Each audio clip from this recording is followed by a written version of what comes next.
Hai guys, kembali lagi bersama Mimi di channel Enkun, fans Saitama bisa merapat. Karena di video kali ini, kita akan membahas cerita sampingan One Punch Man.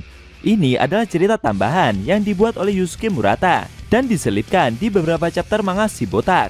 Meski ini cuma cerita tambahan aja, tapi alur ceritanya dibuat nyambung juga guys sama manga seriesnya.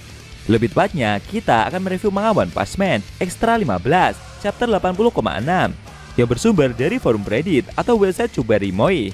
Buat kalian yang berharap cerita ini diangkat jadi anime, sepertinya impian itu harus dikubur dalam-dalam. Kecuali kalau Yusuke Murata bikin project baru sama manga kawan. Dan buat kamu yang ngikutin anime sama manga seriesnya, Enkun sarankan mending tetap nonton video ini aja sampai habis. Hitung-hitung jadi hiburan sesaat, sambil nunggu manga chapter terbarunya rilis. Nah, di Extra 15 chapter 80,6 ini menceritakan aksi dari Saitama dalam merusak keseimbangan kekuatan yang ada di dalam jajaran para pahlawan pro. Penasaran? Oke, langsung saja kita bahas. Let's go!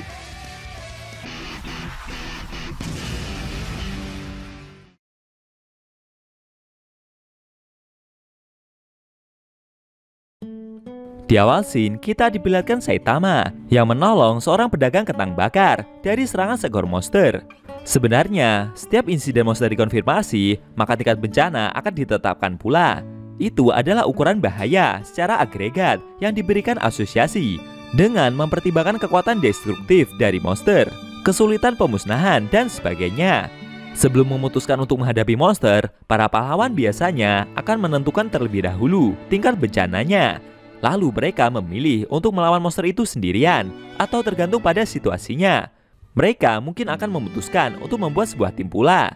Beberapa pahlawan juga mengambil peran pembantu, yang mana mungkin telah mereka sadari bahwa monster tersebut benar-benar di luar kemampuan mereka. Di sisi lain, bapak penjual kentang terkejut dengan pertolongan dari Saitama. Menurutnya, pahlawan botak itu berhasil mengalahkan si monster dengan satu pukulan saja. Dia pun penasaran, apakah pahlawan itu adalah seorang pahlawan di jajaran kelas atas. Saat chapter ini dibuat, Saitama sendiri masih berada di kelas B ya guys. Si botak sendiri mengaku, meskipun monster yang dikalahkan barusan cukup tangguh, tapi sebenarnya dia sendiri tidak tahu tingkat bencana apa yang si monster itu miliki. Bapak penjual kentang berkomentar, kalau harusnya pahlawan itu bisa memperkirakan tingkat ancaman yang terjadi. Apalagi dia adalah pahlawan pro. Namun Saitama menjawab, kalau dia tidak bisa.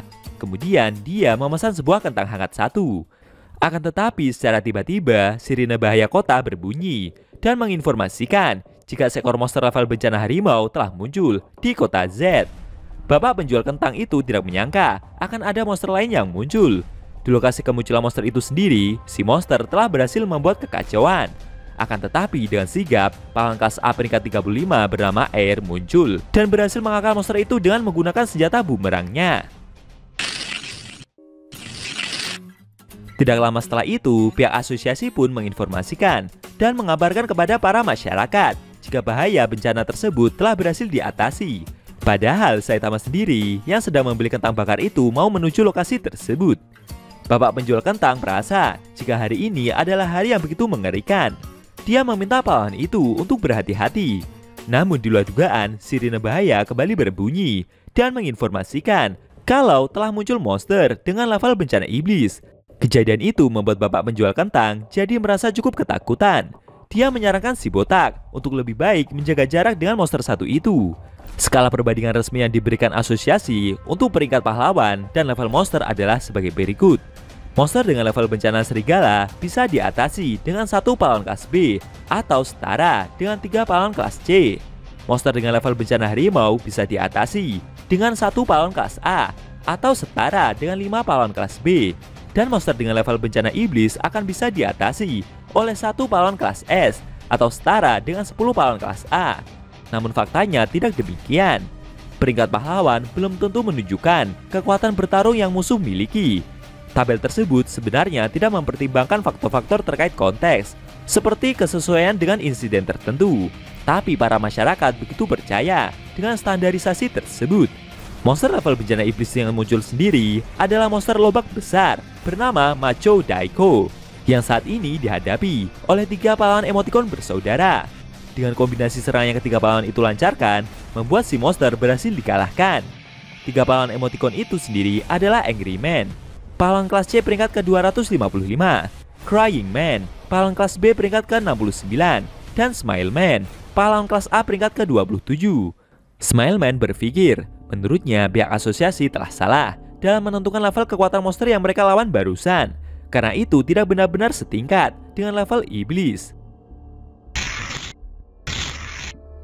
Menghabisi monster dengan level tinggi dianggap sebagai tindakan yang sangat berani dan cukup berpengaruh untuk evaluasi dalam peringkat pahlawan.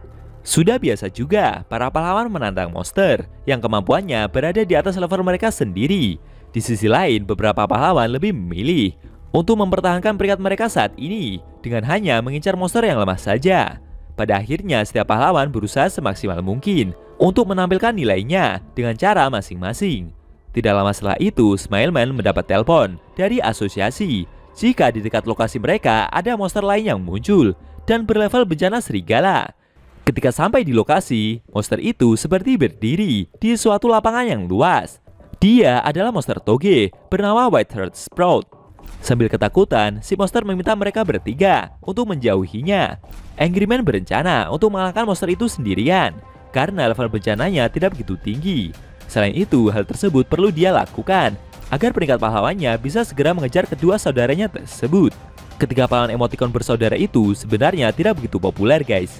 Maka dari itu, mereka memasang wajah emoticon di setiap kostum yang mereka kenakan agar para warga mau memperhatikannya. Tapi pada akhirnya yang terkuat hanyalah Smile Man saja yang menjadi populer di kalangan masyarakat. Itulah kenapa target ketiga bersaudara tersebut adalah mengalahkan sebanyak mungkin monster yang ada, agar dua bersaudara yaitu Crying Man dan Angry Man juga bisa segera mengejar popularitas kakaknya. Kemudian menggunakan gasing yoyonya, Angry Man melancarkan serangan ke arah si monster. Namun secara mengejutkan, monster toge itu berhasil menahan serangan tersebut dengan membekukannya. Kejadian itu membuat Smile Man dan Crying Man begitu kaget. Di luar dugaan juga, saudara mereka Angry Man berhasil dibekukan pula. Sambil ketakutan dan meminta maaf, si monster berkata jika dia tidak sengaja melakukan itu semua. Sontak saja kedua pahlawan emoticon tersebut segera mengambil kuda-kuda bertahan. Lalu sambil berteriak ketakutan, si monster mencoba menyerang mereka lagi dengan serangan udara bekunya. Kali ini giliran Crying Man yang terkena serangan beku tersebut. Smile Man sendiri yang tersisa merasa emosi dengan sikap yang monster itu perbuat. Menurutnya, si monster berpura-pura lemah untuk membuat para pahlawan jadi lengah dalam menghadapinya. Kemudian raut muka monster toge itu berubah dan dia kembali melancarkan serangan bekunya tersebut. Beruntung dengan sigap, Smile Man berhasil menghindar. Lalu dia pun segera memantulkan senjata bolanya dan menghancurkan area beku yang monster itu ciptakan. Namun secara mengejutkan, kaki Smile Man berhasil dibekukan. Dan akhirnya monster itu pun berhasil membekukan pahlawan kelas A itu secara utuh. Smile Man yang dikalahkan itu berkata dalam hati, menurutnya monster yang mereka lawan ini bukanlah level bencana iblis, karena kekuatannya setara dengan para pahlawan kelas S. Terkadang para pahlawan memang harus segera mengupdate dan mengkoreksi kemampuan dari setiap monster yang muncul. Dan untuk level yang sebenarnya dari monster toge 1 ini sendiri adalah berlevel bencana naga. Tidak lama setelah itu, Saitama tiba di lokasi pertempuran. Dia bertanya, apakah makhluk tersebutlah yang membekukan area di sekitar sini? Sambil bersandiwara ketakutan seperti biasa, si monster mengaku jika dia hanyalah seekor monster lemah saja. Si botak pun bertanya, terus siapa yang melakukan ini semua? Belum sampai pembicaraan mereka berlangsung lebih jauh, tiba-tiba Saitama malah terpeleset karena lantai es yang licin, dan itu membuatnya terjatuh. Kejadian tersebut membuat si monster merasa jika sepertinya pahlawan yang ada di hadapannya ini kayaknya memang orang yang lemah. Meski begitu, dia masih mencoba untuk bersandiwara. Lalu ketika si buta mencoba mendekati monster tersebut, monster toge itu sendiri langsung membekukannya dalam skala besar. Kejadian itu membuat Saitama menjadi es dan tidak bisa bergerak. Namun tidak lama setelah itu, secara mengejutkan, si botak berhasil menghancurkan es tersebut dengan sangat mudah. Kejadian itu membuat monster toge jadi terheran-heran. Sedangkan Saitama yang seusai dibekukan barusan membuat kentang bakarnya tidak bisa dia makan karena telah menjadi es. Hal itu membuatnya jadi naik pitam. Melihat es bekunya yang bisa dihancurkan, dengan paniknya si monster kembali menyerang Saitama dengan udara bekunya dalam skala yang jauh lebih besar dari sebelumnya. Akan tetapi, lagi-lagi serangan tersebut tidak berefek apa-apa bagi Saitama. Lalu, Dengan satu pukulannya, si botak berhasil mengalahkan monster itu dan membuat tubuhnya jadi terbelah. Sayangnya, aksi dari Saitama tadi tidak disaksikan oleh siapapun, termasuk ketiga pahlawan emoticon itu guys. Sistem level bencana milik asosiasi tidak selalu akurat. Ada beberapa alasan mengapa itu bisa terjadi. Monster tertentu memiliki kemampuan untuk mengubah penampilan mereka, dan beberapa juga bisa menyembunyikan kekuatan aslinya dengan sangat lihai. Tapi alasan utamanya adalah ketiga pahlawan emoticon itu tadi hampir mati, padahal tingkat bencana yang diterima begitu rendah. Seusai siuman dari pingsannya, Smileman menghubungi asosiasi dan menceritakan kronologi yang terjadi. Dia juga bercerita jika monster yang mereka lawan itu sebenarnya adalah berlevel bejana naga. Ketika mereka bangun, seorang pahlawan telah berhasil mengalahkan monster itu. Kejadian ini membuat mereka menyadari bahwa mungkin ada lebih banyak ancaman yang jauh lebih mematikan daripada yang mereka duga sebelumnya.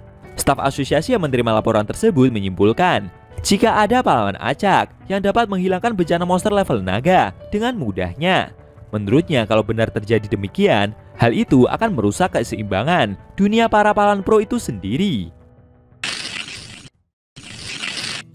Seusai melakukan patroli, Saitama sendiri segera pulang ke apartemennya. Dia begitu kaget melihat Genos yang begitu rusak parah lagi setelah berhadapan dengan seekor monster. Genos bercerita jika monster yang dia lawan barusan berlevel bencana iblis, dan itu juga berhasil merobek lapisan dadanya. Lalu sekarang pahlawan cyborg tersebut membakar tumpukan mayat monster, karena di sekitar sini sudah terlalu banyak bangkai monster yang telah dikalahkan oleh gurunya.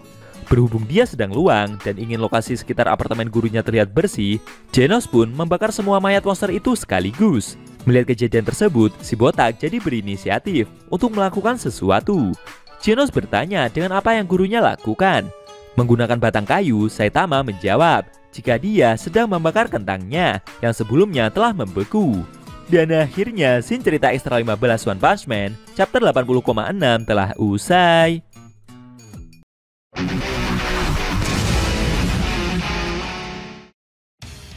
Oke guys, itu tadi review Extra 15 manga One Punch Man versi Murata chapter 80,6 yang ending-nya memperlihatkan Saitama yang kembali ke apartemennya seusai melakukan patroli harian.